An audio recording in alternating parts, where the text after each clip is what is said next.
Guys, I want to get loud all of a sudden. Do it. Sorry, I'm gonna. It's you. I knew it was coming. I'm sorry, guys, Can't but I hold 'em need back. to do that.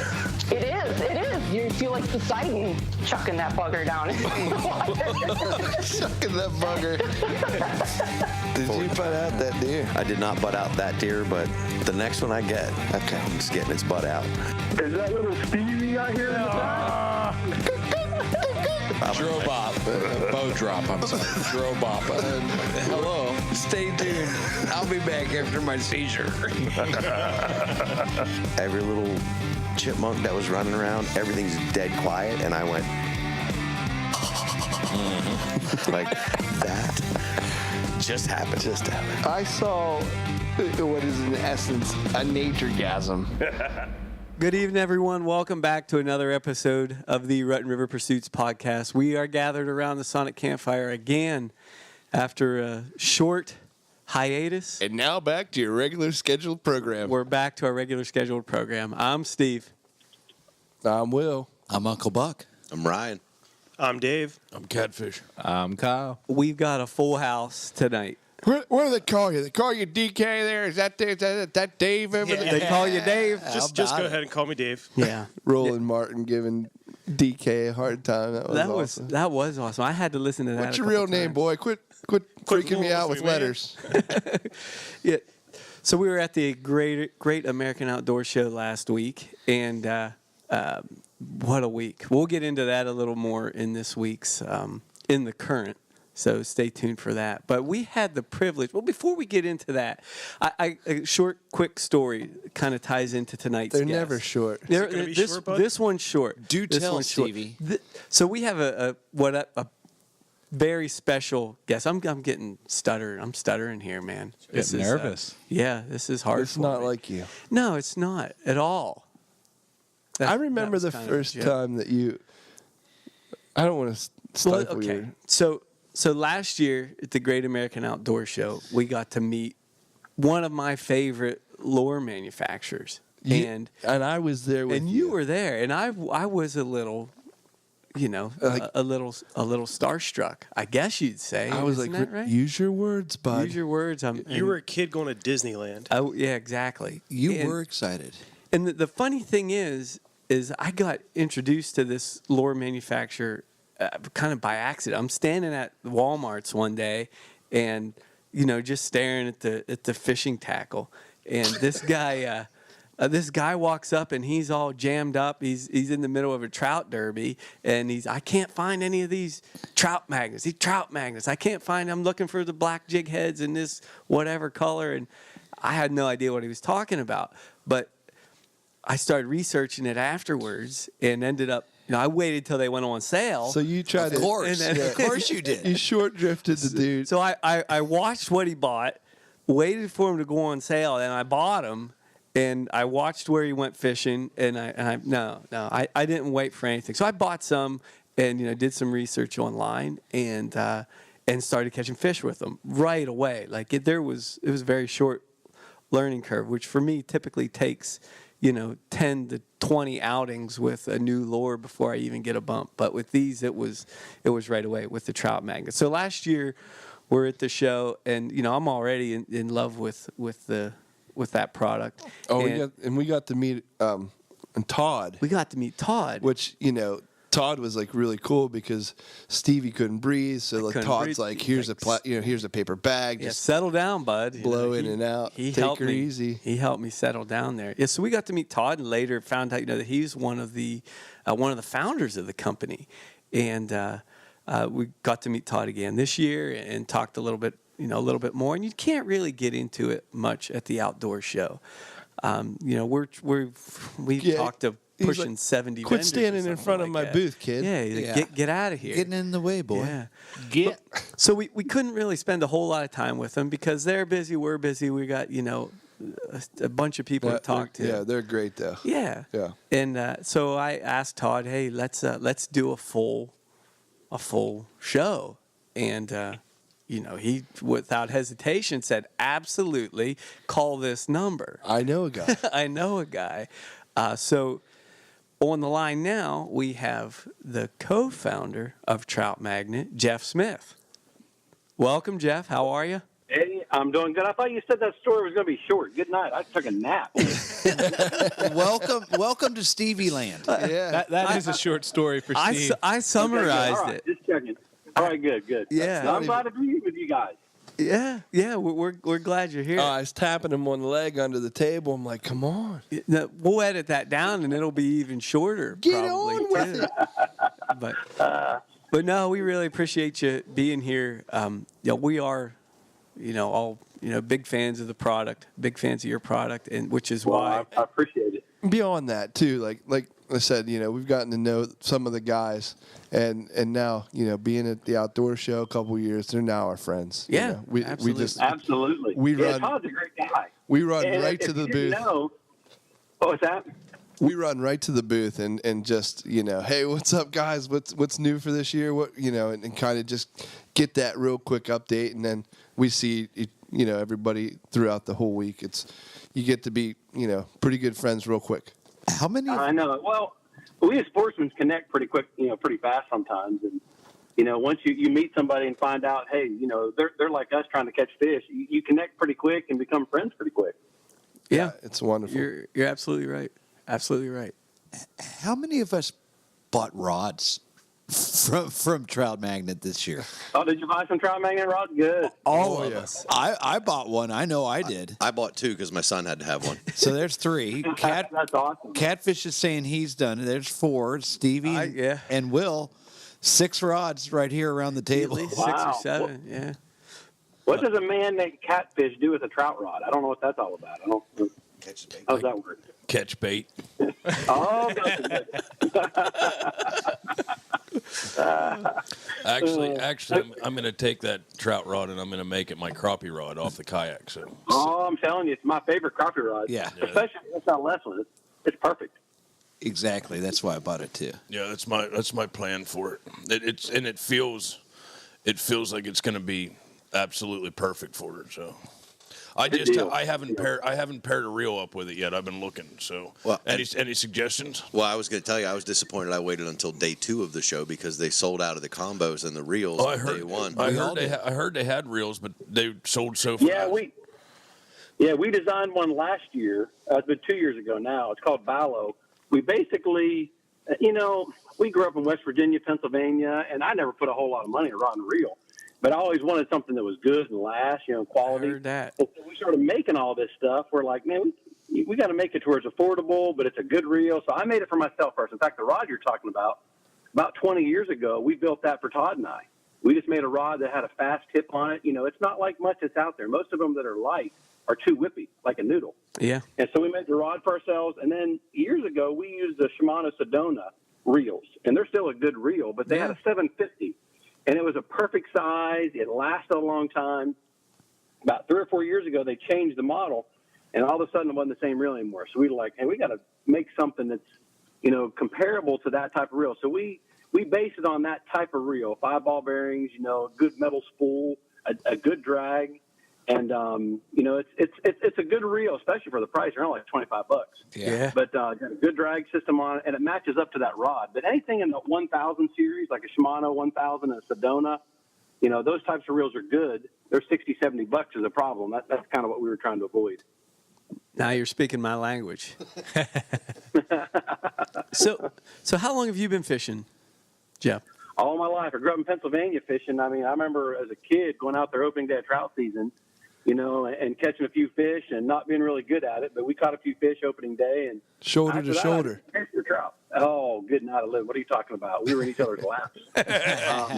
But yeah, those were good memories, but it wasn't really much fishing. That was more of an experience. And you caught a few because everyone waited to cast in and that kind of stuff. But it wasn't until college when I started fishing a whole lot more. And that's when I became friends with Todd. And he and I became inseparable as we started fishing for trout. He's a couple years younger than me, so I graduated, moved to West Virginia, where he was still in school, and so we just spent, day after day on the stream, and that's when we started making lures and trying to find stuff that really it all started. I wanted to outfish everybody. It wasn't about, selling fishing lures. We never had that even in the back of our mind. I just wanted to spank everybody around me on the stream, and That's really where it all started. And we were fortunate to meet the right people and got a lure that was close to what the Trout Magnet is, started altering it and making it. We made it in our garage first. And, man, when that thing first came out, it was unstoppable because nobody had anything like it. And so you had to step up between 20, 30, 40 people and just embarrass all of them. It was fun. Todd and I had a pact. You don't ever sell one. You know what I'm saying? And we never told them how we got them. You know, you didn't tell them you didn't make them in the garage. They'd be showing up, you know. Right. And so we had a pact for several years. We just didn't tell people because people, I got a jig and they tried, it wouldn't work. It just falls too fast. So it finally got out, you know, that we had it. And actually, it was Walmart, a local manager asked us to sell it. That's kind of how it all started. So we just started that process. Wow. And, you know, then what happened is the Trout Magnet's unique. I mean, it's so small, it's hard to cast, it's hard to fish if you don't have the right equipment. Everything else just kind of followed it. You know, we needed lines. We found a good line company to make the right size and the right, you know, diameter and color. And then we designed a rod and floats and all that kind of stuff just followed that one lure because that lure it's pretty hard to beat. It's pretty impressive. So this was all basically just trial and error for you guys then, it sounds. Yeah. We tied jigs. We used spinners. We used everything you could use. And we knew how to use all of them the best. Todd was an expert at salmon eggs. Real salmon, not the kind you buy in stores. Yeah. Taking them out of fish, cure them yourself. You know, he's an expert. He still is.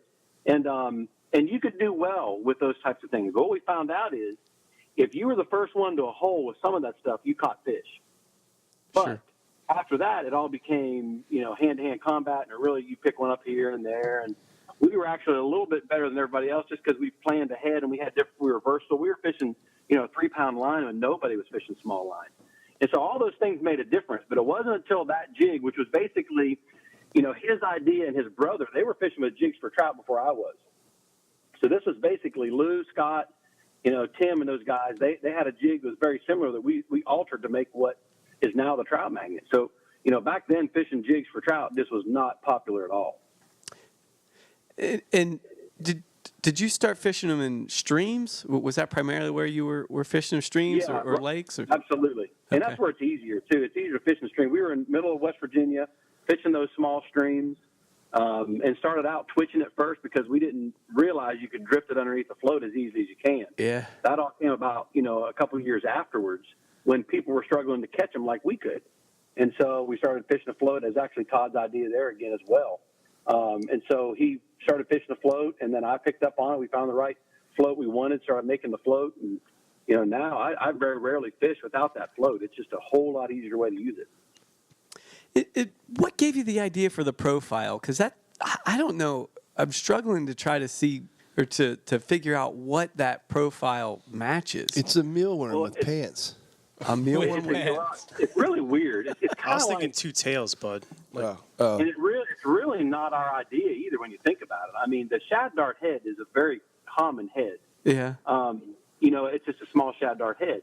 And the lure that they were using had a beetle spin type body like this. Okay. And so it's a beetle spin body with a shad dart head. What we did is we just started narrowing it up, changing the way it looked, and the colors was the big thing. So what we did is we downsized what everybody else was using for crappie and panfish. And then this particular one, when you make it longer like that, it falls completely flat and really makes a big difference, a huge difference. So, you know, when someone says you invented the trout, well, yeah, we took a shoe and altered it, you know, and got a new shoe, you know, and same thing with a lure. We took lures, changed it to what we wanted, and hit a vein that was in particular for trout, really impressive. But it was just trial and error, a bunch of guys fishing and finding the right stuff. And that lure right there, you know, was different than anything else we had. All the rest of the stuff we had would catch fish, but it would consistently catch fish. You know, even when everything else stopped, when I'd switch a color, I could continue to catch fish. So we knew something was different about it. We didn't know for years, really, to be honest with you, that it was the only jig on the market that would fall flat. I mean, we could have told you that, but we didn't think that was truly unique. Yeah. The other writers, Field Stream, all the big publications have written about it, and that's what they say is different. Well, when it hits the water, the head doesn't dive on you. And Jeff, you guys offered such a wide variety of colors. How many colors do you guys offer for the Trout Magnet? On the Trout Magnet, I think we have about 42. And the reason there's so many is my wife likes shoes. And so we got to, I'm totally kidding.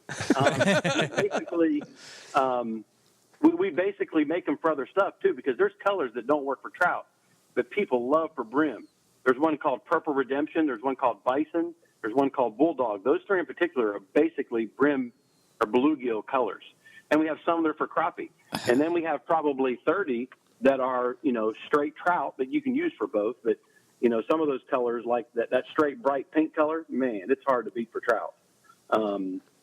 Yeah, and that really, most of those colors have a purpose. That really helps you adjust, too, to different conditions or even different parts of the country, too. No doubt. And I'll tell you what I do is, down here in Arkansas where I fish, a lot of times I fish out of a boat and I'll drift. But when I'm wading, I want every color I can have in my possession.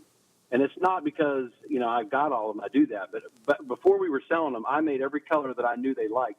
Because if I step up to a hole and it's got fish in it, first drift through with a good color, they'll hit it. After about 5 or 6 casts or whatever it is, or however's in there, depends how many casts it'll take for it to slow down. As soon as it slows down, I switch to another color and almost immediately catch fish again.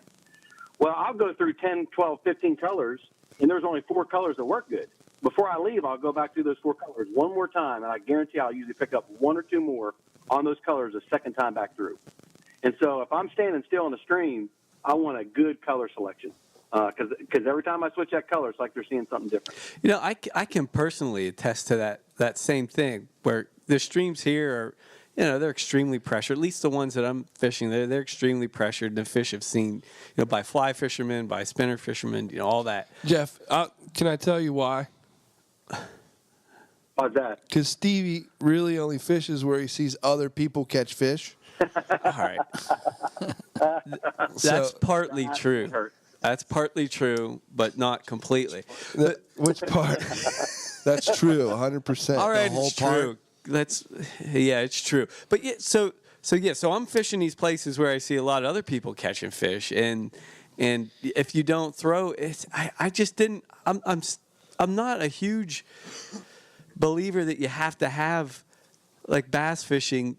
I still don't. I have a hard time believing that I have to have 27 colors of this particular crankbait in order to be successful. But with the Trout Magnet, it does make a significant difference. And even, the spots of streams that I'm fishing may only be holding 2, 3, 4 trout, and I'm fishing there for half an hour.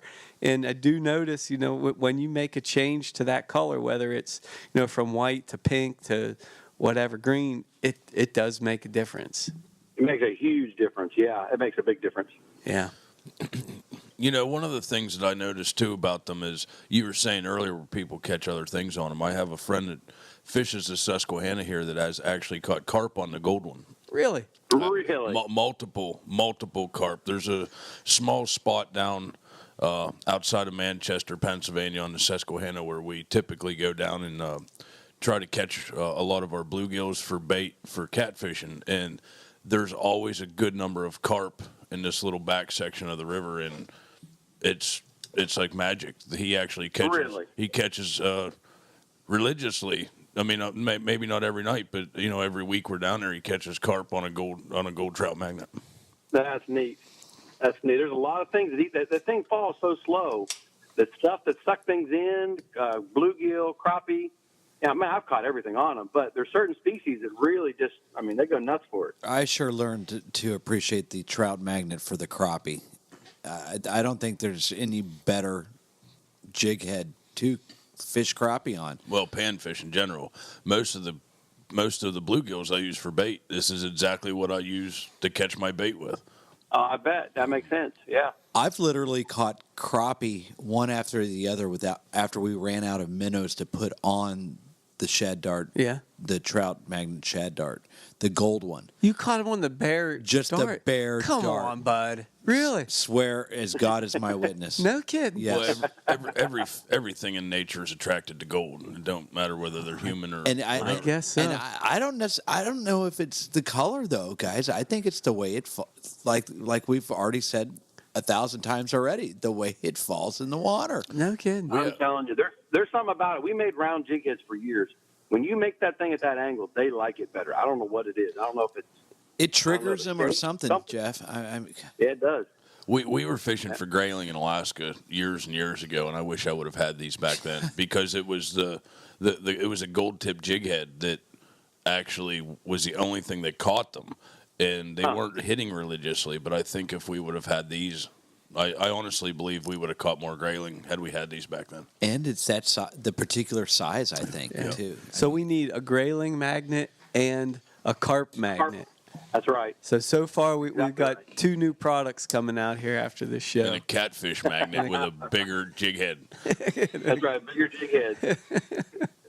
2 ounce jig head, please. 2 ounce. Good night. So in addition to the soft plastics, Jeff, you have a whole line of crankbaits, right? Yeah, we do. And again, that was when I moved to Arkansas. Just kind of one of those things that I started making for myself again. And we were fishing some of the ones that were out there, and they're good. There's some good stuff out there. You know, there's some Rapalas that are countdown. You know, CD7s and 5s are pretty good, but they weren't the right color. So I started painting them ourselves, kind of playing with it a little bit. And then I met someone who made crankbaits, and they made one for us till we could get it right. And so we made it the size and color we want because a lot of them weren't long and slender. There's a Pins minnow, which is a really good one, but they still didn't have the right action for me. So we made them for ourselves. And here in Arkansas, we use them a lot more than people in the north do on those small streams. A lot harder to catch a trout on a crankbait in a small stream, just real tricky. Yeah. And that's where you're but catching down them. here, we cover a lot of water.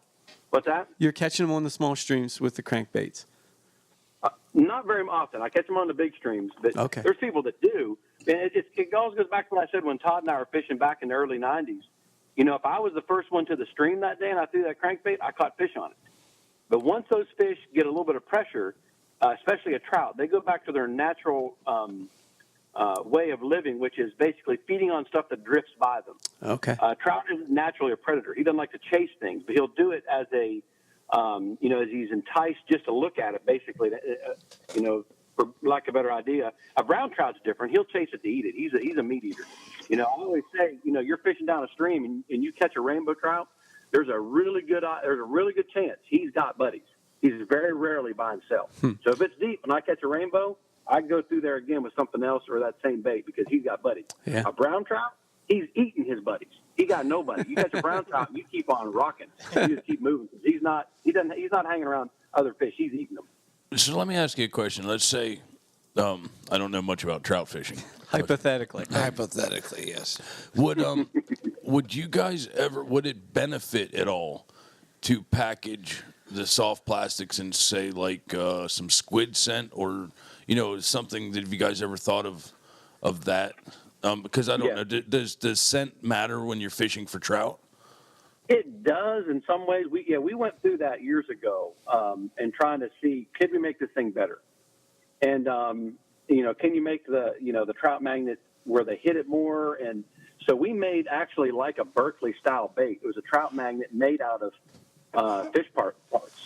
And so it actually had a scent and it was, you know, decomposable. It was, you know, it looked really good. The colors weren't as bright, but we found out when we put it neck and neck, it made no difference on the bite. Wow. The only thing it made a difference on was if they came back a second time and if they held on to it a little bit longer. And if your fingers smelled on the way home. Exactly. And what you smelled like on the way home. That's exactly right. But yeah, it didn't make any difference. So we were like, why make this more difficult? A trout is a reactionary fish that will feed on scent, but his reaction is what you're trying to trigger, not necessarily the scent. I got you. So we went away from it. But did it make a difference? I would say yeah, but man, at the end of the day, I didn't catch any more fish.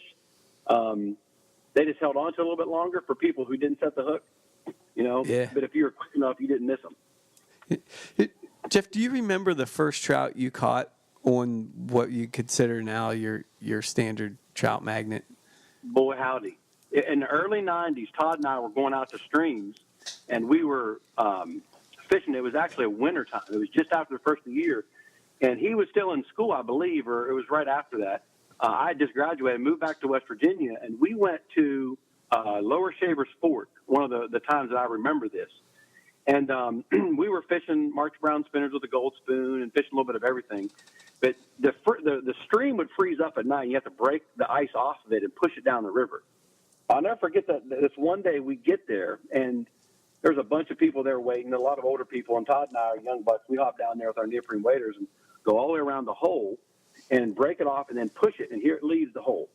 And so now you can see the trout, and there's a log laying in there. I can see the fish in my brain. I'm going to see that day. Yeah. There's a lot of snow on the ground. But anyways, there's probably 60 to 70 fish in this one pocket of fish. And the stream is about as wide as a 2-lane highway. Oh, and so about 3 feet deep, pretty good sized stream. But right in the middle, there's one deep pocket where they stay in. And the water was pretty low because it was cold. There wasn't a lot of runoff. But they're all in one spot, so it's easy to pick them out. So we were the first ones there, so we're standing right beside them. Everyone else kind of crowds around us. Some people get across from us, and we're all fishing for these same fish. And I don't remember what I started with, but I remember Todd put on what was the original before it was the Trout Magnet, before we called it the Trout Magnet. And we're upstream from a little bit. They're only about 15, 20 feet out, and he pitched out. And I remember watching the fish shake, and then one went up and grabbed it. We hadn't caught one yet. I'm like, what was that? He's like, I don't know, but let me do that again. Pitch back out, boom, boom. Then we both tied one on. I'm like, I'm in this, Yeah. And it was ugly. We caught, I think, if I remember correct, we caught 38 fish to 0 with everybody else. Nobody else caught a fish. Whoa. By the time we were done, everybody was behind us just watching us. And we were letting them all go, but it was insane. And we were like, what just happened? What was that? Why was it different? Well, it was the first one of the Trout Magnet we had fished with. And we didn't see it, but we thought, wow, it was a fluke, color, whatever it might be. Every time we went, the same thing happened. And so that's when it became like everything else went away. All the spinners, didn't matter. It all left. Because now, everywhere we went, we could outfish everybody with one lure. We only had 8 colors at a time. And so we could outfish everybody. So everything else left. But that day was the first day that I remember. It was a January day in the early 90s. And so for several years, we did the same thing and never told anybody. Well, one day we're fishing across the stream from this guy, and I was with a buddy that I grew up with in that area, actually lived around that area. And the guy right across from us said, what are you using? I said, it's just a jig. And he goes, let me see it. I kind of held. He goes, I got a jig. He started fishing. This was a really small stream. So the fish were only 10 feet in front of us and 10 feet in front of him. So there's only 20 feet between us. We're pretty close. And so eventually he goes, well, I'm not catching. What do you call that lure? And the guy with me goes, it's a magnet. It's a Trout Magnet. He said, just like that. I'll never forget it. I'm like, Trout Magnet. And there the name was born. That was the name. From that point on, it wasn't just the jig we made. It was called the Trout Magnet. That's cool. Hey, can we circle back to how you actually created the plastic jig? I'm sorry to backtrack here. Yeah. But were you making a mold? Were you creating a fake piece out of clay? Are you circling back? I am circling back. Sorry. Basically, what happened was I met a guy that his wife made wedding cakes. Okay. And so we're sitting there talking, and he said, I make the figurines for on top of the cakes. I'm like, what kind of figurines? He said, well, if you like the hunt, I make this. I'm like, really? That's kind of cool. He said, well, my expertise was molds. He made molds for a tire company. He said, I can make a mold for anything. I was like, have you ever made a mold for a soft plastic fishing lure? He's like, I sure have. I'm like, well, you're my new best friend. Yeah, we just become best friends. That's right. He needed one. But anyway, so I went to his house. He showed me how to make a mold, and we basically took what we already had and started making it. See what I'm saying? Yeah. Well, then I was like, how do I make something different? Well, we started using plaster Paris and clay to make, carve out the lure you want. Then we can make a mold. Then we can pour the plastic. So that's basically how it all started. Okay. The shad dart is really not our idea. Shad dart is a saltwater lure. There's just not one that small. Okay. And so that was the difference. We just started making them smaller until, eventually we could, do things that other people couldn't as I learned how to make molds and get people to make hooks for us with barbs on them in certain places. So all that came about. The lure got better over time, but it started out basically what it is now, but just with, a few more bells and whistles. But it really doesn't work much better now than it did back then. When I was pouring it, it looked pretty rough too. It looked pretty ugly. I honestly want to see you come out with the carp magnet, and I want to see you make that same head with a double hook. Now follow me, and the gold, like a gold trout magnet with 4 legs on it, and then package it in corn juice, because I think that it would be. I think it would be deadly. Sweet corn juice. Has to be sweet corn. I think that's what they think it is. The gold head with the gold, the gold trout. I think they think it's just a little bugger, a little piece of corn. Yeah. Now, Jeff, do you guys have any new lure designs that you're planning on coming out with, or are you keeping those hush-hush for right now? Because it seems like every year you guys kind of have something new that comes out to the market. Yeah, we do. And, it's kind of one of those things where, I don't really try to do that. I'm just constantly looking for another good product or good lure for myself. In fact, today I went out to the river to try something that we just came out with that I got the first samples of. It's something that I can't make myself. I actually did make myself, but I can't mass produce this stuff myself. And so I'm always looking for something, especially things that are different than the Trout Magnet. And even now in the crappie world, there's so many things in the crappie world that I like to experiment with. And basically what it comes down to is I want to find something to catch fish, but I want it to be better than what's already out there, or I don't want to make it. And so we'll play with things and make different things. I've made so many fishing lures, it's not even funny, that don't work. They just don't work. And I think it's a good idea, and I'll try it, and I'll put corn juice on it, that whatever it might be, and it just don't work. How much do you want for this? Because I want to offer him to Stevie whenever he's like looking for something new to try. That's me. But I won't tell him about it. That's right. Don't tell him. But anyways, we have a bunch of stuff coming out. We've got some new crappie bites that are coming out. They're basically the little pieces of bait that you put on a hook. Oh, yeah. And basically, I wanted to make one that stayed on the hook better. Yeah. That was a little bit stronger. Man, it's been hard. I'm telling you guys, I have worked as hard as anything on this one. And as soon as you figure it out, man, I've learned so much that you figure it out, but it's hard to make and mass produce it. So there's a learning curve on a lot of this stuff. And sometimes you make it wrong way before you make it right. And so we've got that coming out. We've got some new crappie products coming out. On the trout side, we don't have a whole lot, other than I will say this. We have a new dough bait coming out, which is not my favorite thing to do, but we were asked to make it, so I got intrigued by it again and started making it again. I wanted to make it to stick on the hook, last and float really good and be in brighter and different colors than we're on the market. So if you see our stuff coming out in the spring, but you'll see it in some of the stores, it's called Trout Treats, and it'll be a floating dough bait. Well, I know where you can get a bunch of crappie fishermen that can test this stuff for you, so you can just keep inventing and we can fish it for you. We'll tell you if it works or not. I'm in. I'm in. So besides making the lures, I mean, you guys are into a little bit of everything. Can you tell us, you have a guide service? Yeah, we have a guide service here in Arkansas. What we started finding is, in Pennsylvania and West Virginia, when I lived up there, we would trout fish in the springtime of the year, and pretty much that was it. Yeah. But when I moved to Arkansas, it's every day of the year I can trout fish, and I catch fish every day. Is that wild trout or? Well, it's a little bit of both. These streams down here are tailwaters, and so you'll have wild brown trout that are here, and they're the ones that get bigger. In fact, the world record was caught on our river back in the 90s when I was down here in school. It was 40 pounds, 4 ounces. It was caught on a jig and a float, which is kind of crazy on 4-pound test. The same way we're fishing a Trout Magnet right now. Yeah. But anyway, we can fish all year long. And we average 50 to 75 fish a day, but a lot of days we catch over 100. And I don't care what time of the year it is. Today or August the 1st, we can catch fish pretty much all year long. So that guide service came about because people kept coming from all over the country, especially Trout Magnet fans, to fish our products. So that's we have a guy that runs it. What's that? That's 1000. I think you added a zero, bud. That's 1,000. I mean 100. Yeah.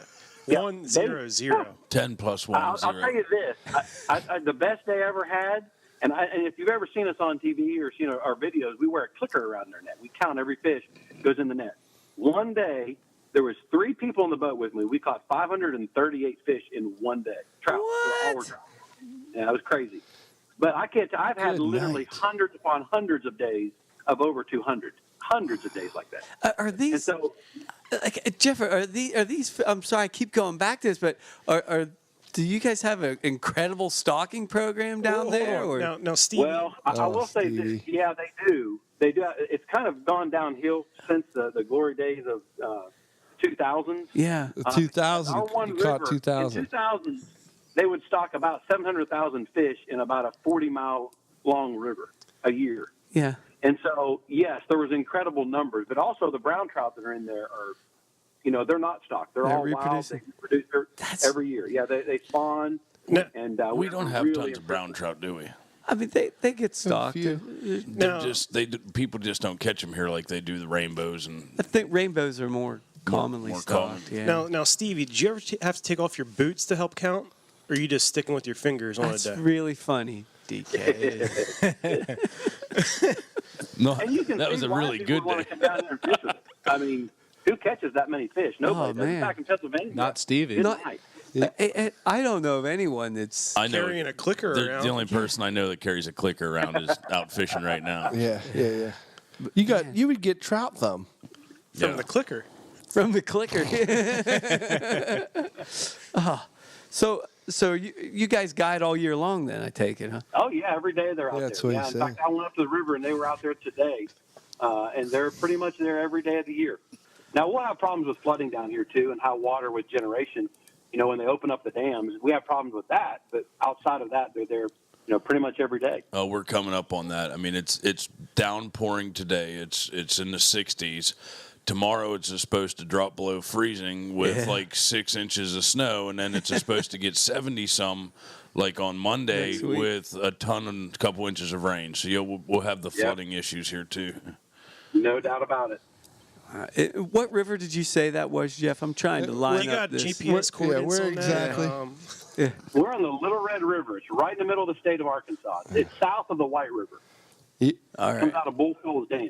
Yeah. If anybody goes to our webpage, just go to troutmagnet.com. You can watch some of the videos. You'll see us on the river wading and riding in a boat. If you YouTube, Trout Magnet fishing Little Red River, it'll pop up as well. This might be a side derail, but is hand noodling catfish legal in Arkansas? I believe it is. No. Absolutely. What are you talking about? So, Oh, yeah. if these guys come trout fishing down there with you, I'm in. I'll be in the other muddy creek. I've got some muddy creeks around here. I got them. I won't be able to count how many trout I catch because I'll lose a few fingers. You're gonna need a clicker, regardless. I couldn't imagine catching it's 200 trout. Yeah, in it's one not day. legal here in Pennsylvania. That's why I asked. So, Oh, really? No. so Jeff, you guys also do some work with Fin Cammander. Is that correct? Yeah, that's right. Yeah, I went to school with Willie Robertson years ago in college. Did you? And we were best buds. That's cool. Yeah, and so that started the relationship. And then after that, we basically, when I moved back down to the south, I'm only 3.5 hours from them now. They would come up here and trout fish with me, when it wasn't duck season. So that started that relationship, and we've, done a lot with them over the past 20 years before they were known, and now that their business has grown, Will and I had always talked about doing a fishing show. Well, when Duck Dynasty kind of tamed down a little bit, a lot of the guys there at the shop fish as well. John Godwin, Jay Stone. Oh, they all fish, but those two in particular were the ones that really wanted to be a part of the show for fishing. So this new show is actually called Cammander Life, and it's on the outdoor channels. What is today? The So 15th. it's on Monday night. I think it's on. It'll be on this Monday night again. I think it's like 5:30 or 6:30 Eastern time.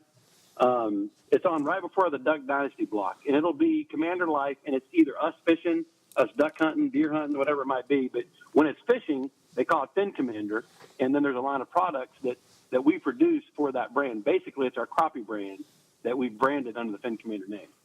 Yeah, I was just curious because I saw a lot of the products, and I'm obviously aware of the show, but Those they're guys great guys too. I was gonna say they have to be a riot to fish with. Like I couldn't imagine good. fishing with that. Oh Yeah, man. it's pretty awesome. I was down there duck hunting a few weeks ago, and with Phil and Jace, and good night. It is a trip. Anything you do with them is a lot of fun. Now, some of the TV show stuff was put up, but most of it was not. When it first started out, it was really things they did, and the camera followed them around. Then it kind of got cheesy a little bit, but them doing anything is way more fun than a fun trip with people that don't know how to enjoy themselves, because they're just a trip. Cy is as crazy as he looks. Absolutely, there's no doubt about it. I mean, there's so many stories about him. Good night. Things he says, things he does, and he does carry that team. In fact, I just pulled up my shot when I got down here. I never forget one time, right in the middle of the height of Duck Dynasty, they were coming up to go dove hunting, and I was sitting in my shop, And Jason and I were in there, and we're like, "Where's Si?" Like, I don't know. He was in the other car, and he stopped to get something to eat. And they slipped in, and because people were following, that was at the height of it. When there was like 12 million viewers, people were just going nuts about him. Yeah. And so he comes running through the side door, teacup in one hand, his pitcher of tea in the other hand, goes, "They're here, boys, and they know we're here, and we're in trouble now." And I'm like, "What are you doing?" And I look out, and my parking lot is full. Oh, he had man. gone into Burger King, and they followed him all the way through town, and they stayed here. They were knocking on the doors and windows. Oh, it was ridiculous. We were playing cards, and they were knocking on the windows it was bizarre. But anyways, he carries that cup around with him and his tea everywhere he goes. So that's he his was being thing. chased. Oh, yeah. He was being chased and carried into my door. Is there anything different about the Fin Cammander products than like the typical crappie magnets? Yes, there is. See, those guys are what I call longliners. They drag behind the boat or they push it. And so the last couple of years, that's a product that we didn't make. So John Godwin in particular, Jay Stone and myself got together and started looking at all the baits that are out there and what was different about some of them and what we would do if we made a long-lining bait. Well, we made one for ourselves. And I said, if it works, we'll sell it. Well, this is before the show came out. So we made one called the Curly Critter, and it's a weird-looking little bait. It's one of John's baits. And then I made a giant curly tail we call Slab Curly. And so those are baits we made for ourselves to fish that way. They worked really good. Then when the show was being discussed, we're like, well, we'll sell these with our crappie magnets and have a line of baits that's more diverse than just the straight crappie magnet. Then on top of it, we came out with the fin spin. Have you guys seen that fin spin yet? Yeah. Dude, that thing is awesome. Dave bought some. It's got shad dart head. It's got that shad dart head like we were talking about before. And I just got an email today from a guy that's one of the better crappie fishermen in the country. And he was telling me today it outfished a spinner combo. I'm not going to mention my name because I like it too, but I want to put it down. But it outfished it 3-1 when he was long lining with 8 poles. What? And so that lure we're really excited about. I think it'll be one for years to come. Will be one that will be no matter how you fish for crappie, you can add that jig to it with a spinner, and it's a little bit different look. The way it falls, it flutters on the fall, the retrieve, and it's got that little willow blade on it. It's pretty sweet. It's called a fin spin. Yeah, well, just add a little bit of flash. It should be That's great. Right. That's right. So the Fin Cammander brand was actually something totally new. What we did is we threw the crappie magnets and the double cross jigs and that kind of stuff in there with it, but they were all new products really in that Fin Cammander brand. Okay. Jeff, for our listeners, can you briefly explain what longlining is? Yeah, longlining is basically you use a rod rack on the side of your boat and you'll cast it out 40, 50, 60, 70 feet behind the boat and you'll troll from 0.4 to 1.1 miles per hour based on what the fish want. A lot of times that speed also determines how deep you fish.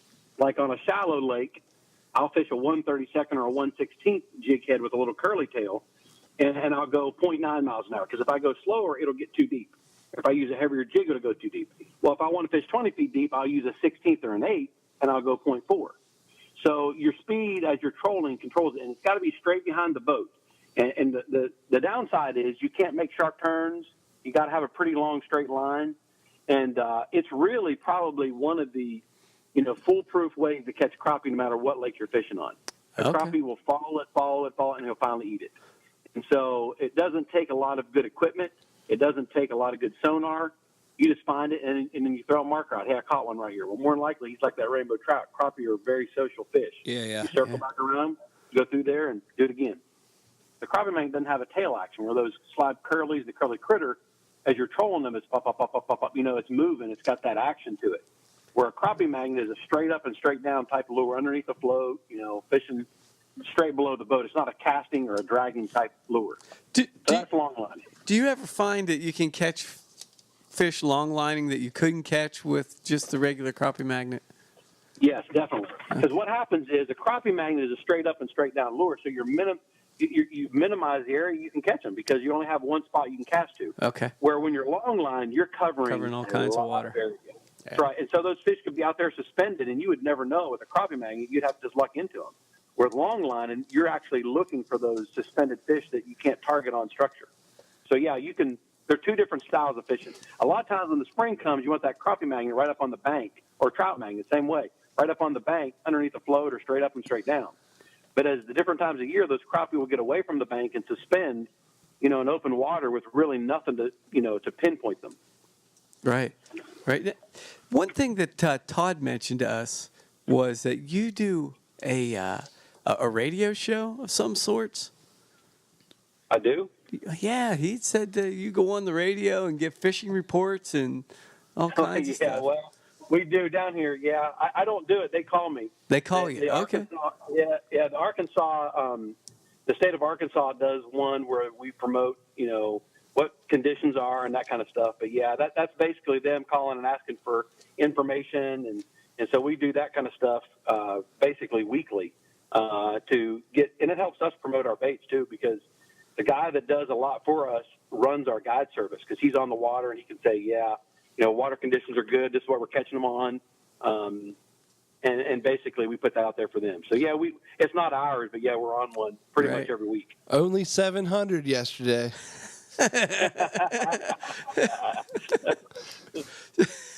Do you give what kind of information? I'm just curious here. In these reports, do you give like specific information about what people are catching them on?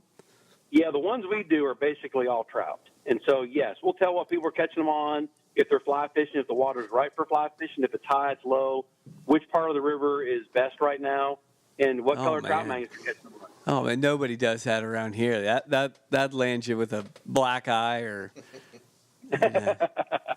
Yeah, it does. No doubt about it. Yeah. Oh, goodness. Well, it's totally different down here, too. I mean, I went trout fishing today, and I saw one person.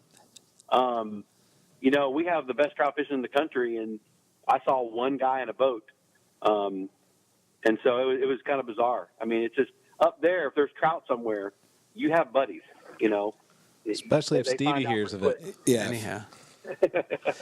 So, Jeff, for someone with kids, that's a very... Trout fishing, at least in Pennsylvania, here is a very a social sport for families. No doubt. There's the first day or the week before trout season opens officially. We have a youth day, where young kids can fish before the shoulder to shoulder. It's still close to shoulder, but it's not as bad. Not only kids are able to fish. What products could you recommend for someone with family, with small kids? Well, the trout magnet is a little tricky to fish, to be honest with you. If the youngster has a little bit of ability, they can use a trout magnet because they'd never swallow it, especially catching numbers of fish. But, it's not the easy lure to use for a kid.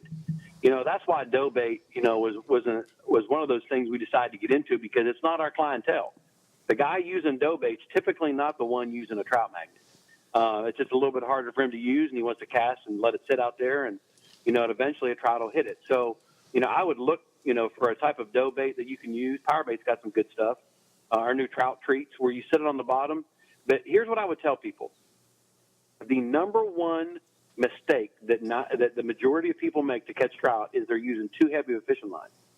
Yeah. If you downsize your line, no matter what you use, as long as it's a small lure or bait, you will catch more fish. There's not a trout in Pennsylvania that's going to go, 20 pounds. There's very few that are going to go 10 pounds. There's very few that are going to go 4 pounds. Well, I've caught lots of 15-pound fish on my 2-pound test. And so there's no need to go past even our 2-pound line. For instance, for other companies, 4-pound for sure. I'd never fish 6-pound test. You won't catch trout. They see the line for sure. So downsize your line is the very first thing you do. With a kid, you want a net because they're going to horse it. They're not going to, play the drag right. Right just on. Get a net, try to get them slow. But as long as they downsize that line, their numbers will go up. Trout SOS and 2-pound test, man, I'm biased as all get out, but that line is really good. And, it will help people catch more fish if they'll just do it. They get scared and go, no, I want to go 4-pound test, because they think it correlates to how big of a fish you can catch. It doesn't. World record was caught on 4-pound test, and it was 40-pound fish. So, outside your line, use a small lure. A trout magnet's really hard to beat underneath a float. If they're going to use a trout magnet, put it underneath the float, watch the videos online on how to drift it, and I guarantee you, kids will wear them out. But they got to have a little bit of skill level to use that trout magnet. And that's what I was going to say, Jeff. I mean, putting a trout magnet under the float has helped my daughter in these youth fishing derbies. When she was 7 years old and 8 years old, she filled her stringer in about 5 minutes. Good deal. That's awesome. And she's running under the float. And honestly, if you're putting it under the float, it's all right. Kids can do it. No problem. Yeah. That's exactly right. Yeah. Put that float on there.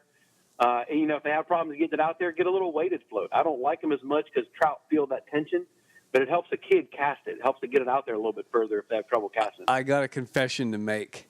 Stevie prefers. Here we go. I You been use fishing the youth stretches of the streams around here? no, not yet. But I use a weighted float. Well, like I said, Strike it's for women and children. So you're right there. You Gotta got use it. technical Oh, terms. bless your heart. Would it be too long for me to ask you, Jeff, to kind of give me a bucket list fish that you haven't caught yet? We tend always to close out with We that, tend to right? like to ask, what haven't you caught that you'd like to catch sometime? You know, it's kind of weird. My life has been blessed. God has been really good to me. And I made a list years ago, and I have crossed nearly every fish off that list. The only one that I haven't caught, and I haven't gone to really target it, is a king salmon.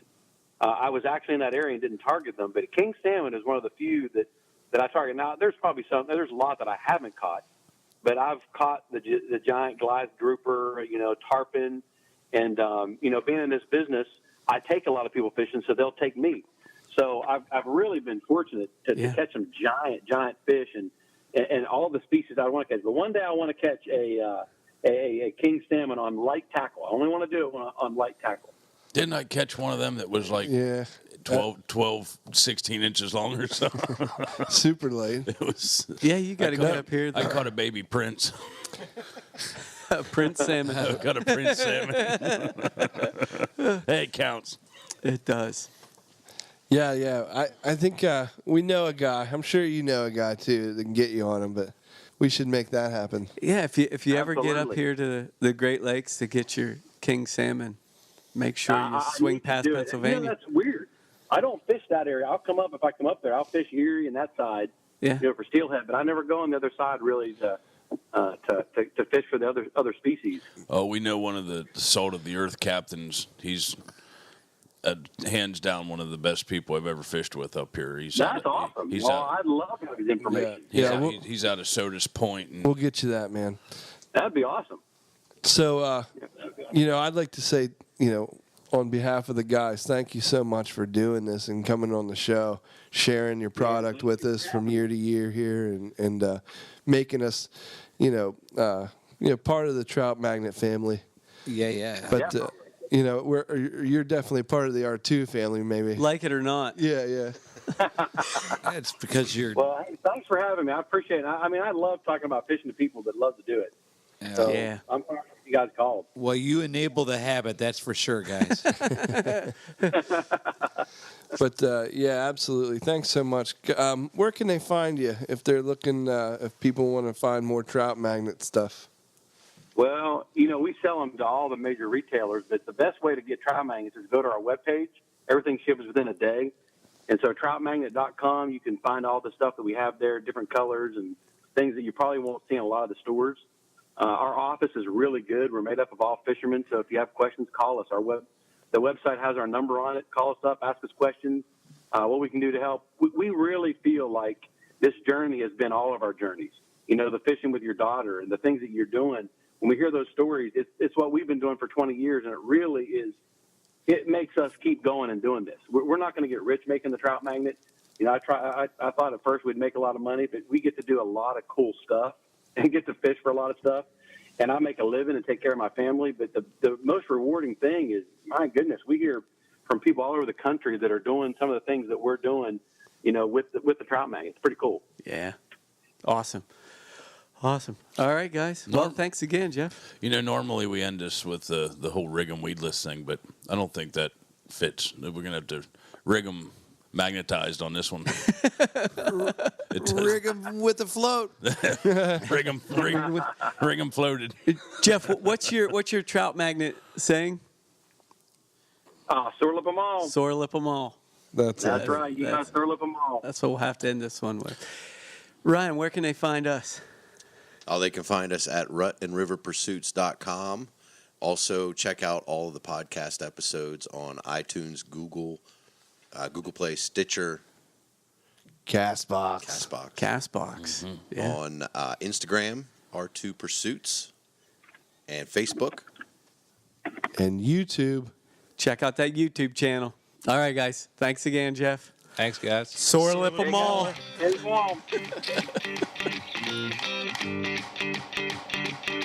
Can you guys hear me good? I'm on a speakerphone right now. Can you hear me pretty good? Loud and clear, 5x5. Good.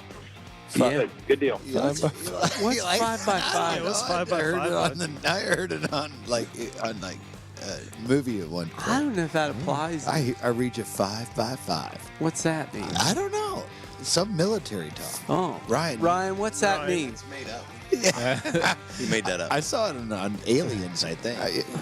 All right. That's your problem. 8.5 by 11 there, bud. We're hearing you 5x5 by 8.5 by 11, I guess. 11 by 17. 18 feet. We're hearing your legal size. It's 3 by 5. He's taking notes. No cards. No cards. I don't know where that was going.